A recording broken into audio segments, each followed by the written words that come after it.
आदमी जिसने भोजपुरी को खास बना दिया, जो 9 साल की उम्र में पहली कक्षा में दाखिला लेता है और 1 साल पढ़ने के बाद भी अक्षर तक नहीं सीख पाता। तब वो अपने घर की गाय को चराने का काम करने लगता है। इसी बीच उनकी शादी करा दी जाती है और वो अपने परिवार के जातिगत पेशे के काम यानी हजामत का काम करना शुरू कर देते हैं। फिर 30 साल की उम्र में वो एक नाच मंडली का गठन करते हैं और आगे चलकर भोजपुरी के शेक्सपियर कहलाते हैं।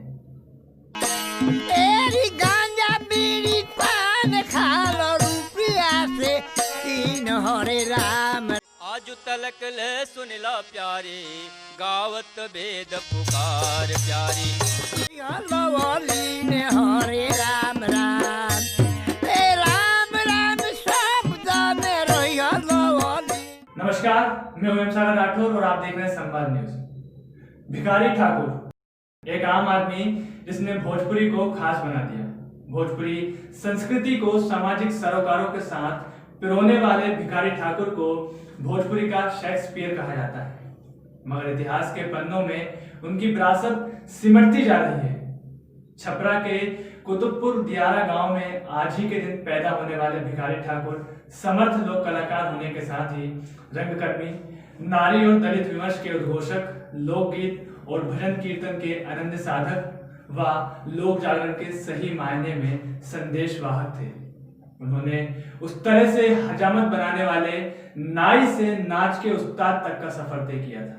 1930 से 1970 के बीच भिखारी ठाकुर की नाच मंडली असम, बंगाल और नेपाल आदि कई शहरों में जाकर टिकट पर नाच दिखाती थी, बिल्कुल सिनेमा की तरह, सिनेमा के समानांतर।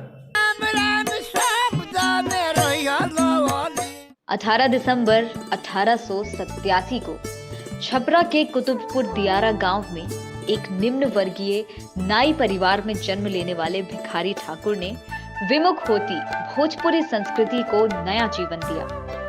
भोजपुरी के नाम पर सस्ता मनोरंजन परोसने की परंपरा भी उतनी ही पुरानी है जितना भोजपुरी का इतिहास। उन्होंने भोजपुरी संस्कृति को सामाजिक सरोकारों के साथ ऐसा पिरोया कि अभिव्यक्ति की एक धारा भिखारी शैली जानी जाने लगी। बिहार में नाच विधा के सबसे महत्वपूर्ण और प्रसिद्ध कलाकार रहे हैं भिखारी ठाकुर।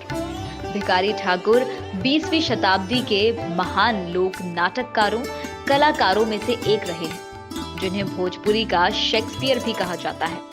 भिखारी ठाकुर ने सन 1917 में अपनी नाच मंडली की स्थापना कर भोजपुरी भाषा में विदेसिया, गबर घिचोर, बेटी बेचवा, भाई विरोध सहित कई नाटक, सामाजिक धार्मिक प्रसंग गाथा और गीतों की रचना की है।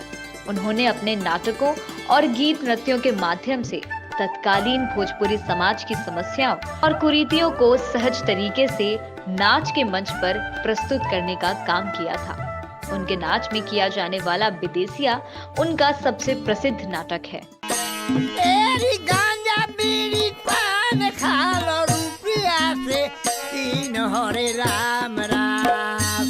एरी गांजा बीड़ी पान खालो, अरे रुपया से कीन हरे राम राम। सामान्य नाई परिवार में पैदा होने वाले भिखारी ठाकुर के पिता का नाम दलसिंगर ठाकुर और मां का नाम शिवकली देवी था। अन्य नाई परिवारों की तरह भिखारी ठाकुर का पूरा परिवार भी जजमानी व्यवस्था के अंतर्गत आने वाले काम जैसे कि हजामत बनाना, शादी विवाह, जन्म, श्राद्ध और अन्य अनुष्ठान कराना और दूसरों के घर जाकर न्योता देना आदि किया करता था। परिवार में दूर दूर तक गीत, संगीत, नृत्य और नाटक आदि का कोई माहौल नहीं था, मगर बाद के जीवन में भिखारी ठाकुर ने इन सभी विधाओं में गजब की महारत हासिल की। इसके लिए उन्हें पद्मश्री से भी नवाजा गया। 29 पुस्तकें लिखने वाले भिखारी ठाकुर को कोई भरत मुनि की परंपरा का पहला नाटककार मानता है तो कोई उन्हें भोजपुरी का भारतेंदु हरिश्चंद्र कहता है। महापंडित राहुल सांकृत्यायन ने उन्हें भोजपुरी का शेक्सपियर बताया था। अपने जीवन काल में भिखारी ठाकुर को कई उपाधियां और सम्मान मिले। उनकी उल्लेखनीय सेवाओं के लिए उन्हें पद्मश्री पुरस्कार से भी सम्मानित किया गया था। भोजपुरी समाज में आज भी उनका नाम काफी आदर और सम्मान के साथ लिया जाता है। भिखारी ठाकुर के अभिनय और निर्देशन में बनी भोजपुरी फिल्म विदेशिया भोजपुरी दर्शकों के बीच काफी लोकप्रिय हुई। भिखारी ठाकुर की सबसे बड़ी खासियत यह थी कि वे समाज को लेकर काफी जागरूक थे और समाज में फैली कुरीतियों पर उनकी हमेशा पैनी नजर रहती थी। अपने नाटकों के जरिए इन कुरीतियों पर चोट करना वे कभी नहीं भूलते थे। सामाजिक कुरीतियों पर प्रहार करने वाले भिखारी ठाकुर के नाटकों की गूंज अभी भी सुनाई देती है।